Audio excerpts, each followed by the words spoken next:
Hello बच्चों, Mukesh मलेश्वरा YouTube channel पर आपका स्वागत है। अपन पढ़ रहे थे प्रश्नावली 17 केंद्रीय प्रवृत्ति की केंद्रीय प्रवृत्ति एवं उसके माप। इस प्रश्नावली में अपन 17.1 के 8 क्वेश्चन हल कर लिए थे। आज अपन 17.1 का क्वेश्चन नंबर 9 हल करने को जा रहे हैं। यदि आप इससे पहले वाला वीडियो नहीं देखा हो तो उसका लिंक आपको इस वीडियो में नीचे दिया हुआ है, तो उस लिंक पर जाकर के आप इससे पहले का वीडियो देख लें। अब देखिए क्वेश्चन नंबर 9 कह रहा है अपने पास कि 13 संख्याओं का माध्य 24 है। यदि प्रत्येक संख्या में 3 जोड़ दिया जाए तो नए माध्य में क्या परिवर्तन आएगा। अपने को कह रहा है कि 13 संख्याओं का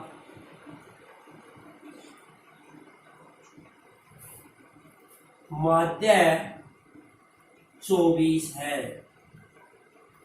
यदि प्रत्येक संख्या में 3 जोड़ दिया जाए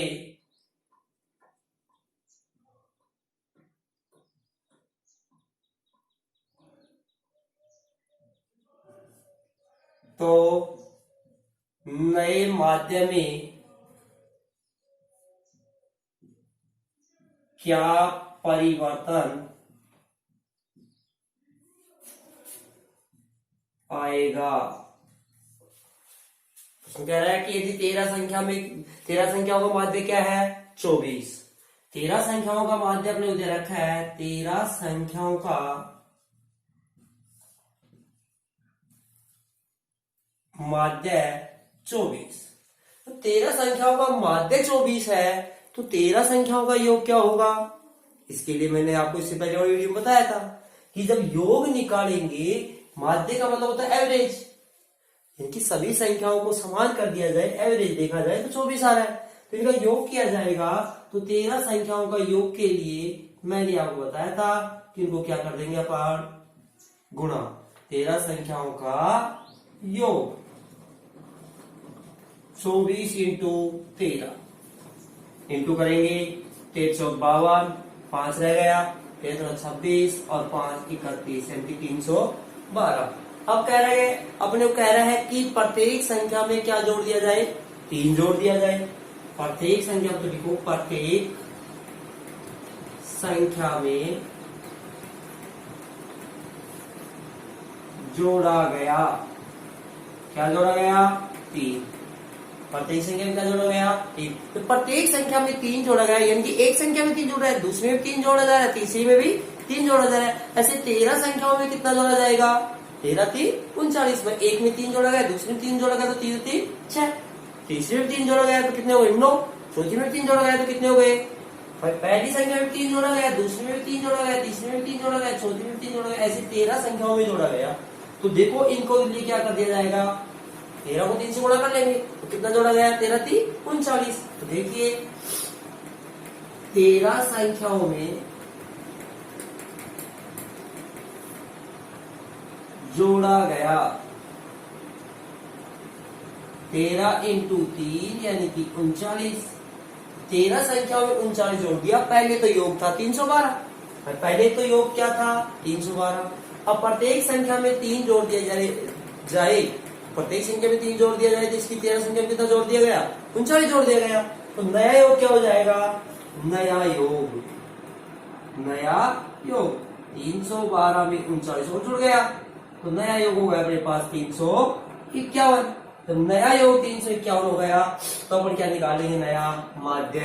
तो नया माध्य क्या जाएगा और माध्य का फॉर्मूला होता है आंकड़ों का योग बटा आंकड़ों की संख्या। तो योग कितना है अपने पास 351 और भाग देंगे कितनी संख्या कितनी है संख्या तो 13 है, संख्या में कोई परिवर्तन नहीं हो रहा है तो संख्या 13 है, भाग दीजिए 13 दूनी 26 रह गए 9 फिर 7 91। नया माध्य क्या गया 27। तो पहले तो माध्य क्या था 24 था, अब नया माध्य क्या गया 27 आ गया। तो माध्य में कितना परिवर्तन हो गया 3 का। पहले तो 24 था, अब माध्य कितना हो गया 27, कितना परिवर्तन हुआ 3 का परिवर्तन हो गया।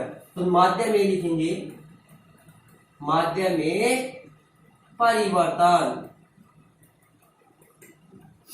27 माइनस 24 यानी कि 3 का होगा। माध्यम कितने का परिवर्तन होगा? 3 का परिवर्तन होगा। देखिए इसको स्क्रीनशॉट ले लीजिए एक बार इसका।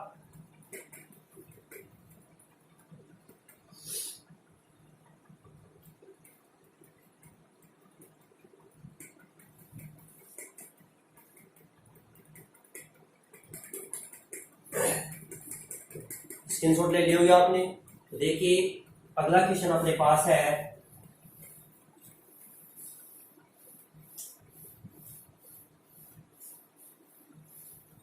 एक विद्यालय में 5 कर्मचारियों का औसत मासिक वेतन 3,000 रुपए है।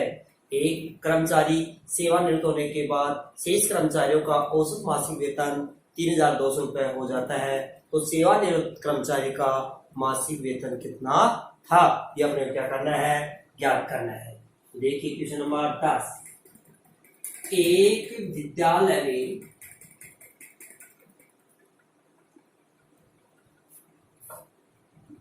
5 कर्मचारियों का औसत मासिक वेतन 3,000 रुपए था। एक कर्मचारी को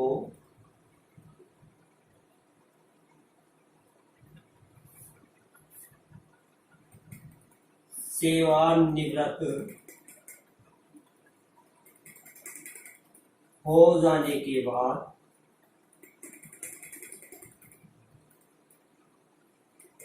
शेष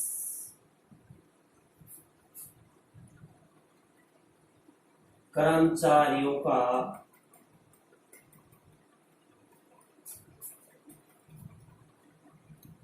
औसत मासिक वेतन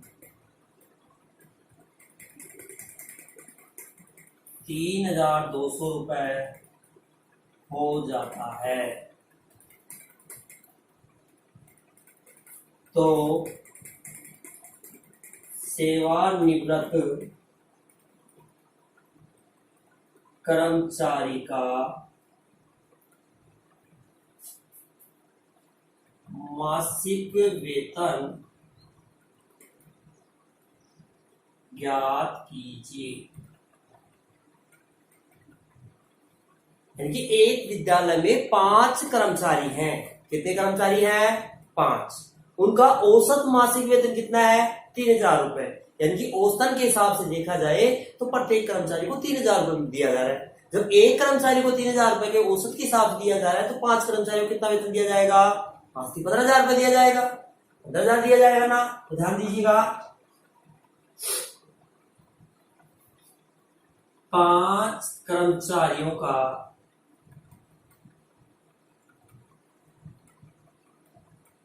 औसत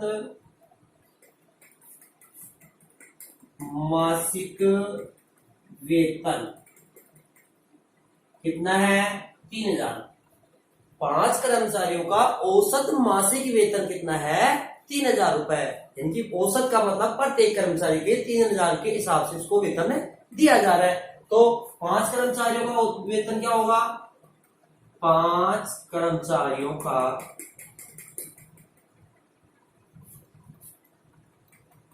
कुल मासिक वेतन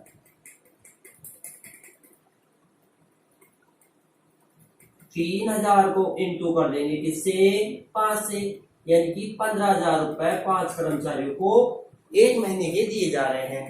अब कह रहा है कि एक कर्मचारी सेवानिवृत्त हो गया, यानी कि सेवा नहीं दे रहा है, सेवा से छूट गया, हट गया है। तो कर्मचारी कितने रह गए? 4 रह गए। पर एक कर्मचारी सेवानिवृत्त हो गया तो कितने कर्मचारी रहेंगे विद्यालय में? 4। 4 कर्मचारियों का औसत मासिक वेतन कितना है? 3,200 रुपए। यानी कि 3,200 रुपए बता रखा है। शेष कर्मचारियों का औसत मासिक वेतन कितना बता रखा है? 3,200 रुपए। जब 4 कर्मचारियों को 3,200 के औसत के हिसाब से दिया जा रहा है तो उनका कुल वेतन क्या होगा, वही क्या कर देंगे, इंटू कर देंगे। 4 कर्मचारियों का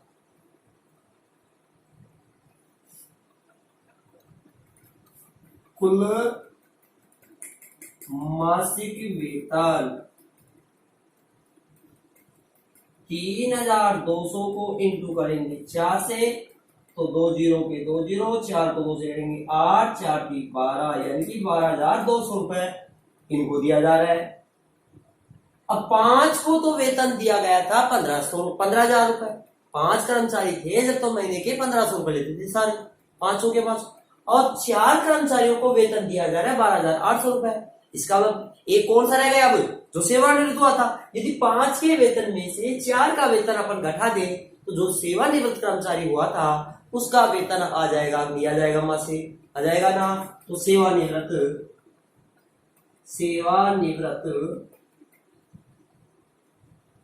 कर्मचारी का मासिक वेतन 15,000 में से 12,800 रुपए लेस कर दीजिएगा तो क्या रहेगा अपने पास 2,200 रुपए, यानी कि सेवानिवृत्त कर्मचारी को 2,200 रुपए मासिक दिए जाते थे। तो एक बार इसका स्क्रीनशॉट ले लीजिए आप।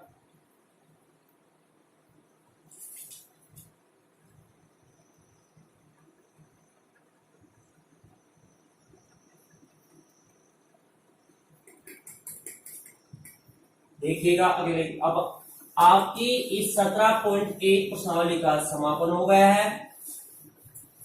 आपकी प्रश्नावली 17.1 का क्या हो गया, समापन हो गया। इसमें जो मैंने सवाल समझा छोड़ा था आपके लिए वो शायद आपने कर लिए होंगे।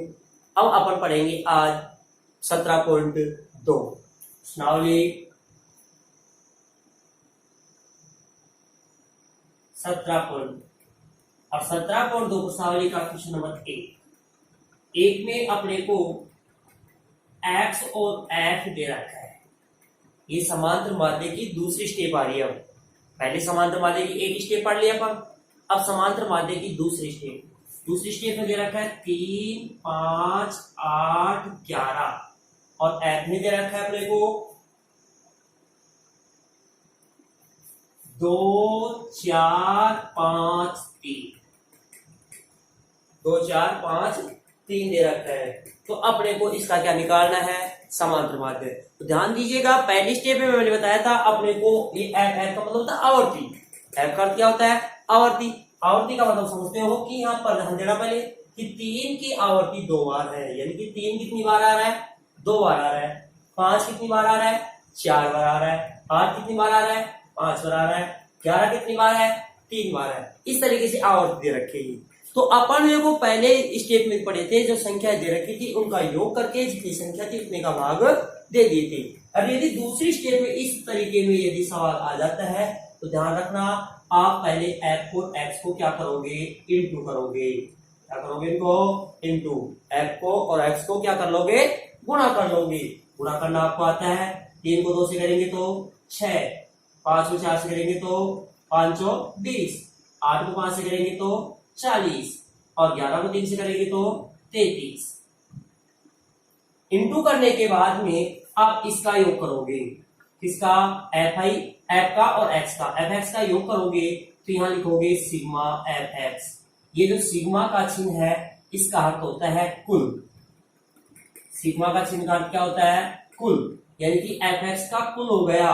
और कुल कितना गया अपने पास, योग कीजिएगा 9, 6, 3, 9 यानी कि 99। सिग्मा एफ आई एक्स आई का योग क्या, सिग्मा एफ आई एक्स आई क्या गया अपने पास 99। और साथ में योग करेंगे अपन एफ का, और एफ का योग करेंगे तो योग कर रहे हैं तो कुल कर रहे हैं तो इसके कौन से लगेगा, वही सिग्मा एफ। और सिग्मा एफ करेंगे तो इनका योग करेंगे 6, 5, 11 और ये 14। इसका योग क्या गया अपने पास, 14 आ गया। और समांतर माध्य की दूसरी स्टेप का फॉर्मूला लगेगा आपके पास, समांतर माध्य क्या लगेगा, सिग्मा एफ एक्स बटा सिग्मा एफ। ध्यान दीजिएगा, सिग्मा एफ एक्स का मान क्या गया था अपने पास 99। सिग्मा एफ एक्स का मान क्या गया था 99 और सिग्मा एफ का क्या गया 14 आ गया। तो इसमें 99 में 14 का भाग दे देंगे अपने आंसर आ जाएंगे। देखिए 14 7 98 शेष रह गया 1 शेष रह गया पॉइंट लगा देंगे 0 उतारेंगे क्या होंगे 10 में भाग नहीं जा रहा तो भाग टूटने की 0 फिर 0 उतार लेंगे क्या हो जाएंगे 100 और 100 7 98 ये आपके क्या होंगे आंसर होंगे। तो एक बार इसका स्क्रीनशॉट लीजिएगा नहीं समझ रहा फिर से एक बार देखेंगे।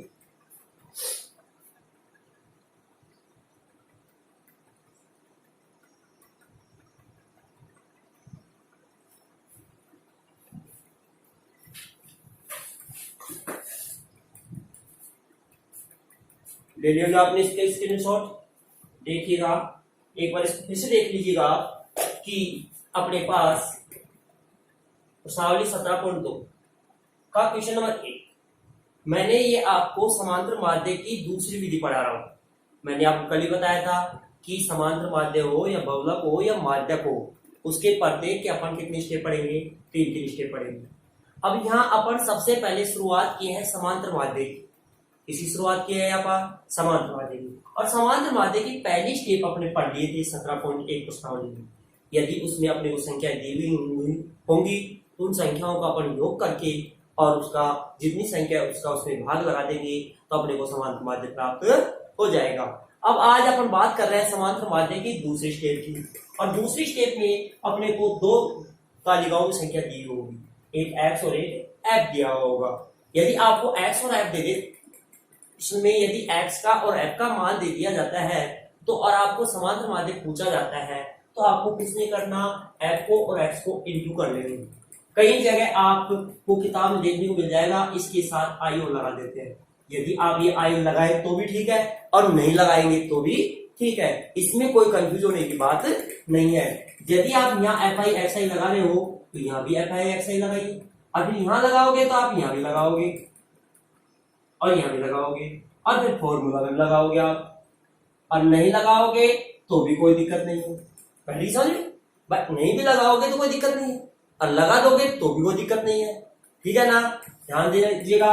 अब अपन इसको फिर मैं बता रहा हूँ एफ और एक्स को क्या कर लेंगे इंटू कर लेंगे। इंटू करना आपको मेरे हिसाब से सभी को आता है ऐसा कोई बच्चा नहीं होगा जिसको गुणा करना नहीं आता है। इंटू करने के बाद में इसका योग कर लेंगे योग करेंगे क्या लगाएंगे जी sigma F I X I. Sigma का अर्थ बताया मैंने क्या होता है सिग्मा का कुल। सिग्मा का क्या होता है कुल। इसका योग कर लिया सिग्मा एफ यानी कि एफ का योग कर लिया एफ का योग क्या होगा अपने पास 14 और समांतर माध्य का फॉर्मूला याद रखना याद रखने की जरूरत भी नहीं है यहीं से बन जाएगा। सिग्मा एफ आई एक्स आई में भाग देंगे सिग्मा एफ आई का तो अपने पास आंसर आ जाएंगे 7.07। अब देखिएगा आपको समझ आ गया होगा। एक एग्जांपल और लेते हैं अपन एक क्वेश्चन और ले रहे हैं इसका। अगला क्वेश्चन अपने पास है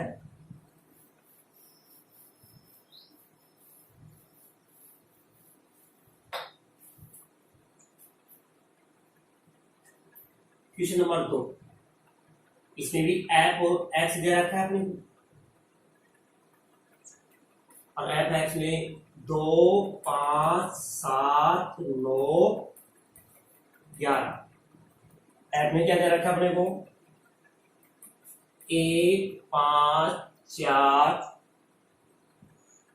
7 3 ये अपने को और वही क्या निकालना है इसका भी समांतर माध्य क्या निकालना है समांतर माध्य। अब शायद सभी के समझ में आ गया हो समांतर माध्य निकालने का तरीका मैंने बता दिया था। क्या करोगे आप एफ आई एक्स आई करो आई लगा दो तो भी कोई दिक्कत नहीं है नहीं लगाओगे तो भी कोई दिक्कत नहीं है। लगा रहे तो एफ आई एक्स आई कर दोगे नहीं लगा रहे तो एफ एक्स कर दोगे बात वही है। इंटू करना आता है आपको 2 का 2 5 को 5 से करेंगे 25 7 को 4 से करेंगे 28 9 7 63 11 3 33 इसका योग करोगे क्या लिखोगे सिग्मा एफ आई एक्स आई क्या हो गया योग 7 8 15 15 और 3 18 18 3 21 2 रहे 2 2 4 2 6 6 से 12 12 और 3 15 151 आ गए इसका योग कीजिएगा, इसका योग करोगे तो क्या लिखोगे आप, सिग्मा एफ, 6 4 10 7 17 20। समांतरवादी का फॉर्मूला क्या बन गया आपके पास, सिग्मा एफ आई एक्स आई में भाग दे दोगे किसका, सिग्मा एफ आई। अब सिग्मा एफ आई एक्स आई का मान क्या आ गया अपने पास, 151, और इसका 20 आ गया था। भाग देना आपको आता ही है, भाग देने में सीधा तरीका है, शून्य हटाओ एक अंक छोटी पॉइंट लग जाएगा। पर नीचे एक शून्य उठाएंगे तो ऊपर एक अंक छोटी पॉइंट लगेगा, दो शून्य उठाओगे दो अंक छोटी पॉइंट लगेगा। अब एक अंक छोटी पॉइंट लगा दोगे, यहाँ ध्यान रखिएगा यहाँ पॉइंट है, और दो का भाग दे दीजिएगा, दो का भाग देंगे 2 7 14, एक ऐसे रहेगा, यहाँ पॉइंट आएगा, पॉइंट लगा दीजिए, 11 हो गए, 2 5 10 और 2 5 10, 7.55 आपके क्या गए, आंसर आ गए। बताइएगा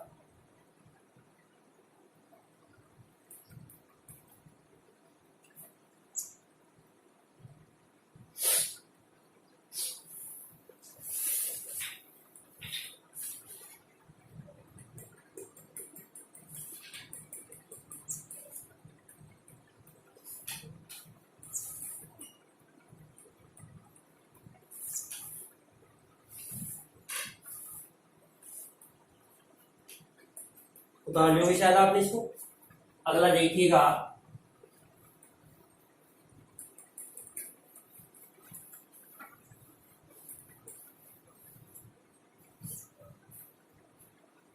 इस तरीके से पहला और दूसरा क्वेश्चन मैंने आपको समझा दिया। प्रश्न संख्या 3 4 5 6, प्रश्न संख्या 3 4 5 6, ये 4 क्वेश्चन है जो इसी तरीके से होंगे, जैसे मैंने अभी आपको समझाया उसी तरीके से ये होंगे, इनको आपको करना है, ध्यान दीजिएगा। अब अपन क्वेश्चन नंबर 7 पढ़ रहे हैं, क्वेश्चन नंबर 7। और क्वेश्चन नंबर 7 में अब ये कह रहा है कि यदि निम्न बारंबारता बंटन का माध्य 7.5 हो तो पी का मान ज्ञात कीजिए। यदि निम्न बंटन का माध्य 7.5 हो तो पी का मान ज्ञात कीजिए। एक बारंबारता बंटन दे रखा है, यानी कि एफ और एक्स दे रखा है, क्या दे रखा है आपको, एफ और एक्स दे रखा है। और एफ एक्स में क्या दे रखा है, 3 5 7 9 11 और 13। एफ में क्या दे रखा है आपको, 6 8 15 पी 8 4। इसमें एक बारंबारता की जगह अपने को क्या दे रखा है, पी दे रखा है, यहाँ पर कोई मान नहीं है। इस पी के स्थान पर क्या आएगा, ये कैसे निकालेंगे, ये अपने को ज्ञात करना है।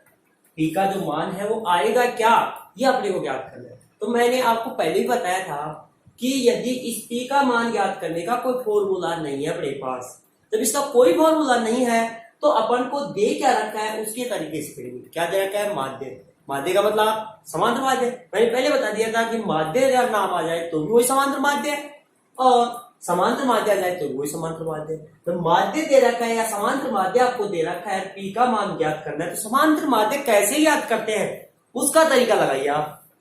समांतर माध्य ज्ञात कैसे करते हैं, मैंने बताया आपको कि एफ आई एक्स आई करोगे, एफ आई एक्स आई करोगे तो इनको क्या करोगे, इंटू करोगे, 6 3 18 8 5 40 15 7 105, 9 को पी से करोगे 9 पी, 11 8 88, 13 52। फिर क्या करते थे अपन, इसका योग करते थे, योग करोगे तो क्या लिखोगे, सिग्मा एफ आई एक्स है। अब कीजिए इसका योग, 8 5 13, 13 और 8 21 और 2 23, 2 हो गया, 2 और 3 4 7, 7 और 8 15 और 5 20, 5 2 और 1 3,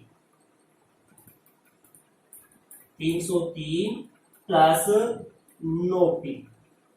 ध्यान रखना ये 9p को इसमें मत जोड़ देना, वो से बचे इसको 303 और 9 312 p कर देंगे। यदि आपने इसको 312 p कर दिया तो आपका गलत हो गया है।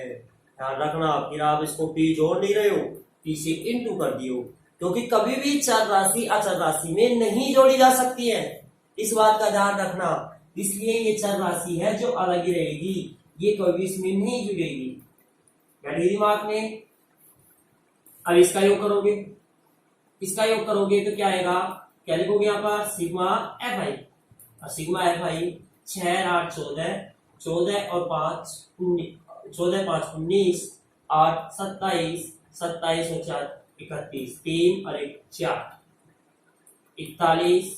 और इसमें भी एक चर राशि रह रही है क्या, टी, फिर भी इसमें नहीं जुड़ेगा, 41 प्लस टी ही लिखोगे, इसको 41 टी मत कर देना। मैं बार बार कह रहा हूँ आपको, जो चीज मैं बता रहा हूँ उससे बच्चे यही गलतियां करते हैं जो मैं बता रहा हूँ, और फिर मेरे को बताने के बावजूद इस गलती को दोहराएंगे, तो ऐसा नहीं हो। ध्यान रखना, कभी चर राशि अचर राशि में नहीं जोड़ी जा सकती है।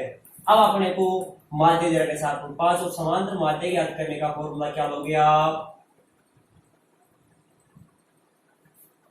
सिग्मा एफ आई एक्स आई बटे सिग्मा एफ आई, ये लोगे ना।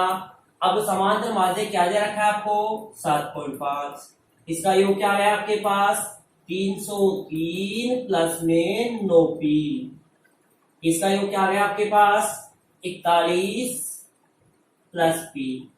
अब इसका मान इसमें इसका भाग नहीं जा सकता, नहीं जा सकता है ना, तो क्या कर लोगे आप, इसकी बटा 1 लगा दो, क्या करोगे आपको पता होगा क्या करोगे, वज्र गुणा कर लोगे। क्या करोगे, वज्र गुणा। और वज्र गुणा करोगे आप 303 प्लस 9p को 1 से इंटू करोगे तो 303 प्लस में 9p ऐसे कैसे आएगा, ऐसे कैसे आएगा ना। अब आप 7.5 को इंटू करोगे 41 प्लस p से, तो 7.5 ऊपर 41 कीजिए, पीछे तरह कम 75, 7 रह गया, 75 100, 300, 300 में 7 जोड़ेंगे 307, और एक अंक छोड़ी क्या लग जाएगा पॉइंट, और 7.5 को p से करेंगे तो 7.5 p। अब अपने को p का मान निकालना है, तो p का मान निकालना है तो चर राशियां एक तरफ रख लो और अचर राशियां एक तरफ रख लो। चर राशि का मतलब जो p का मान है, p वाली संख्या है उनको एक तरफ, और जो अंकों की संख्या है उनको एक तरफ रखेंगे। तो देखिए 9p रख लिया मैंने यहाँ पर, 7.5 p है जो इधर आएगा किसका हो जाएगा, माइनस का हो जाएगा, किसका हो जाएगा माइनस का। और 307.5 ऐसे कैसे है, 303 को उधर पक्षांतर करेंगे किसका हो जाएगा, माइनस का हो जाएगा।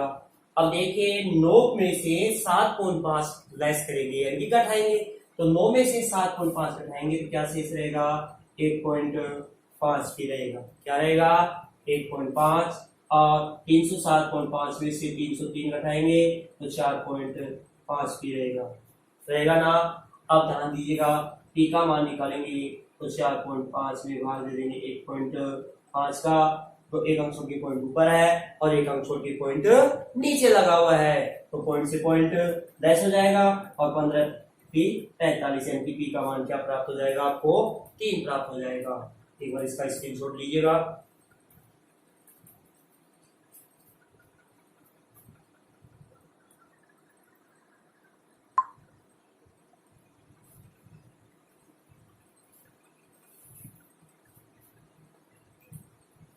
इसे एक बार देख लीजिए, इसको अपने को इस 12 मात्रा बंडल का माध्य 7.5 दे रखा है और ज्ञात क्या करना है p का मान, इसलिए 12 मात्रा बंडल का आपको प्रश्न में दिया हुआ है, इसमें p है, इसका मान क्या है ये अपने को ज्ञात करना है। तो p का मान ज्ञात करना है, तो p का मान ज्ञात करने का कोई अलग से तरीका नहीं है, जो तरीका मैंने आपको पहले बताया वही तरीका है कि आपको दे क्या रखा है समांतर माध्य, तो माध्य दे रखा है तो माध्य कैसे ज्ञात करते हैं उसी तरीके से आप चलते बढ़ेंगे, और उस तरीके से चलते बढ़ेंगे तो अपने आंसर आ जाएंगे। माध्य ज्ञात करने के लिए मैंने बताया था क्या करोगे, f और x को क्या करोगे गुणा करोगे, गुणा कर लिया अपन, कर लिए गुणा, इसका योग कर देते, योग कर लिया। योग में ध्यान रखना है बस यहाँ पर कि चर राशि अचर राशि में नहीं जोड़ी जा सकती है, बस एक छोटी सी बात याद रखिए। ऐसे भी योग करेंगे वही है, ध्यान रखना है चर राशि में नहीं जोड़ी जा सकती है, इसलिए इनको अलग रखिए। रख दिए। अब समांतर माध्य फॉर्मूला आपके पास है, लगा दोगे। समांतर माध्य बराबर सिग्मा एफ आई एक्स बटे सिग्मा एफ आई एक्स आई बटे सिग्मा एफ आई। समांतर माध्य दे रखा है, इसका योग आ गया, इसका योग आ गया। अब क्या करोगे आप, वंश गुणा करोगे, वंश गुणा करोगे। इसको 1 से गुणा किया तो ऐसे कैसे, इसको 7/5 से गुणा किया, ये आ गया अपने पास, आ गया। अब अपन क्या करेंगे, चर राशियां एक तरफ कर लेंगे और अचर राशियां एक तरफ कर लेंगे। तो चर राशियां अपने पास ये है, इनको शांत कर लिया और अचर राशियां ये एक तरफ कर दिया मैंने। इसको घटाएंगे अपन, क्या रह गया अपने पास 1.5, इनको घटाएंगे क्या रह गया 4.5 और टी का मान निकालेंगे तो 1.5 में 1.5 4.5 में 1.5 क्या लग गया, भाग लग गया और अपने आंसर क्या आ गए 3 आ गए। अब देखिए अगला क्वेश्चन,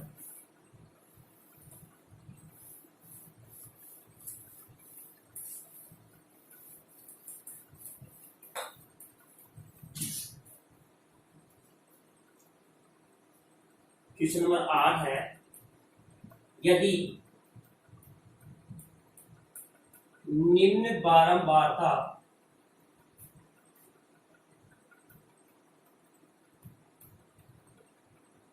बंटन का माध्य 1.46 हो तो अज्ञात बारंबारताएं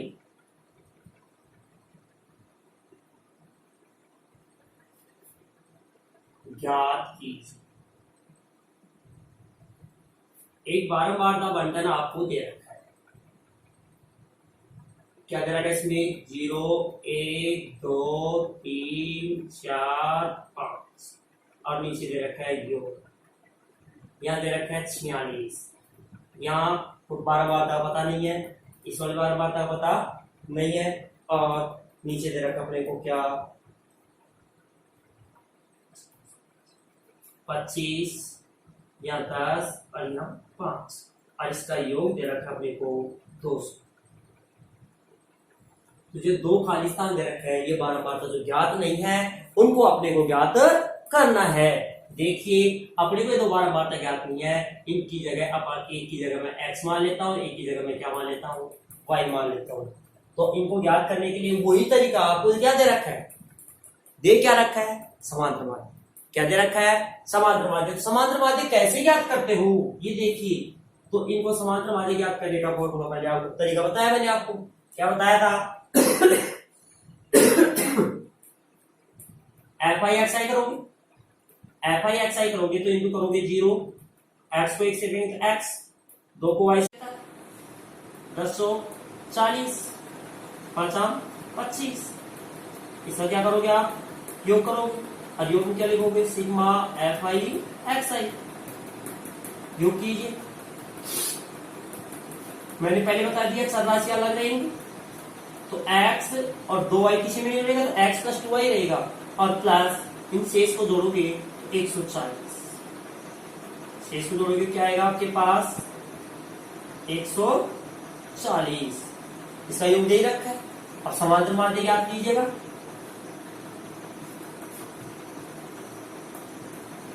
formula sigma F I X I बटा सिग्मा एफ आई। समांतर माध्य क्या दे रखा है 1.46, इसका योग क्या गया x प्लस 2y प्लस 140, इसका योग क्या दे रखा है 200। अब देखिएगा क्या कर लोगे आप, वही वजूना करोगे, वजूना करेंगे तो x प्लस 2y प्लस 140 और इसको करेंगे तो देखिए 46 गुना 92 यानी कि 292.00 आएगा, क्या आएगा गुणा करने पर 292.00, पॉइंट बाद 0 कोई महत्व नहीं होता है, ठीक है ना। तो अपने पास ये हो गया। अब x प्लस 2y का मान निकालें तो 292 में से 140 किसका हो जाएगा माइनस का, क्या रह जाएगा x प्लस 2y का मान लेस कीजिए 152 और ये हो गया आपके पास समीकरण 1। अब इसमें समीकरण 1 तो प्राप्त हो गया, दूसरा समीकरण प्राप्त करना होगा। ये तरीका यहां तक तो कोई दिक्कत नहीं आएगी आपको क्योंकि ऐसा कैसा हम पिछले प्रश्न में किए थे। अब थोड़ा सा आगे और देखिएगा, बहुत इजी सवाल है, ऐसे कुछ भी नहीं है, देखिए आगे अपन देखेंगे, इसका टोटल तो दे रखा है अपने को 200, इसका योग क्या दे रखा है 200, लेकिन अपन इनका योग करें तो x प्लस वाई, इसका योग करेंगे तो x प्लस वाई को अलग अलग दिया। अब शेष का टोटल कीजिए, शेष लगे 6 5 11 11 और 5 16, 5 1 5 2 7 और 1 8, 86 इसका योग आ गया x प्लस वाई प्लस 86। अब कुल योग कितना है इसका 200, बराबर क्या रख देंगे 200। तो x प्लस वाई का योग आ जाएगा 200 में से 86 किसमें जाएंगे माइनस के, तो x प्लस वाई बराबर आ गया अपने पास 114, और ये हो गया आपके पास समीकरण 2। अब देखिए आप 9th क्लास की प्रश्नावली 4 में 2 समीकरण बने हुए होंगे आपके पास, और उसमें आपने प्रतिस्थापन, विलोपन, वज्र गुणन विधि, ग्राफ विधि, इनके द्वारा x और y का मान ज्ञात किए होगी। तो उसमें से आप कोई सी विधि के द्वारा इस उसी की 9th क्लास की जो कोई सी विधि इसमें लगा देंगे तो अपने आंसर आ जाएंगे।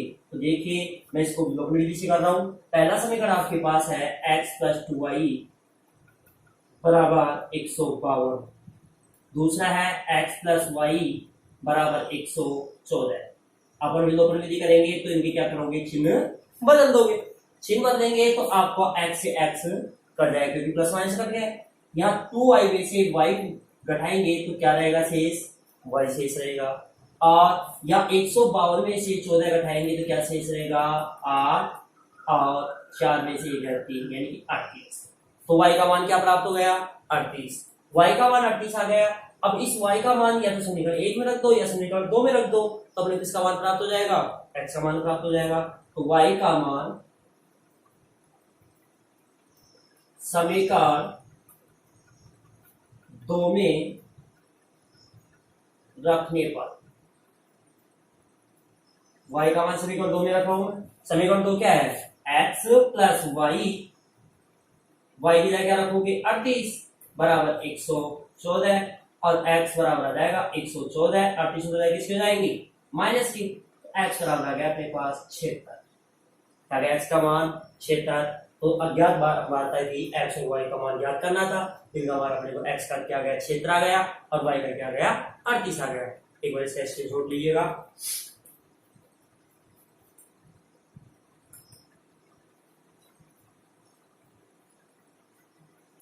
एक बार फिर से देख लीजिए इसको।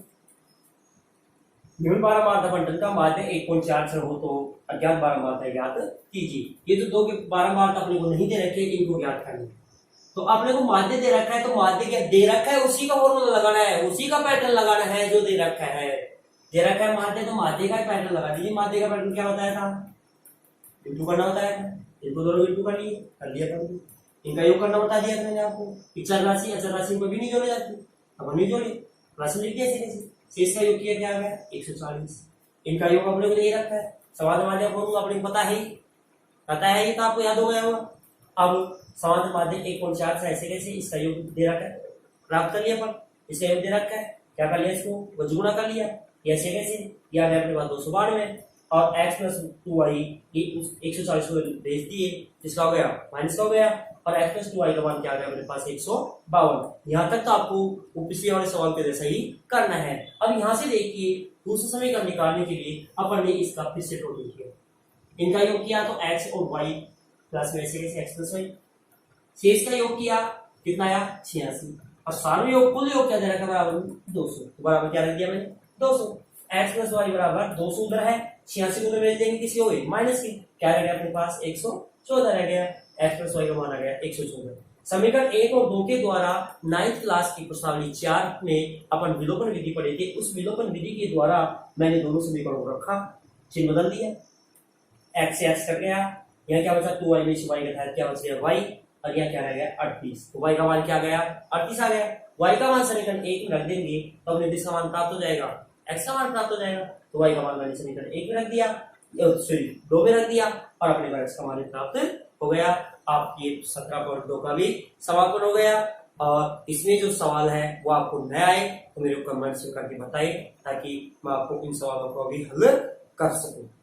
धन्यवाद, और अधिक से अधिक अपने वीडियो को अधिक से लाइक एवं शेयर करें, और इससे पहले का वीडियो देखने के लिए आपको इस वीडियो के नीचे लिंक दिया हुआ है, उस लिंक पे क्लिक करके और आप इससे पहले का वीडियो भी देख सकते हो। धन्यवाद।